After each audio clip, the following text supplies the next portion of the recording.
Здравствуйте, я Ахмарал Мураталиевна, художница по прикладному искусству.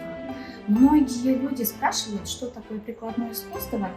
Я сегодня вам буду объяснять и показывать наши работы.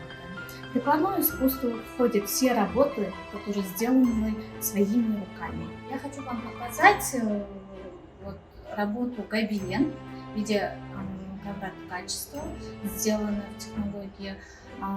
Вы можете у нас научиться ткать гобелен, реализовать свои мысли из разных композиций и сделать красивые работы в интерьере. А также вы научитесь у нас работы из шерсти, делать своими руками вот такие вот красивые композиции и использовать тоже в интерьере. А эта картина сделана в технике чимчи.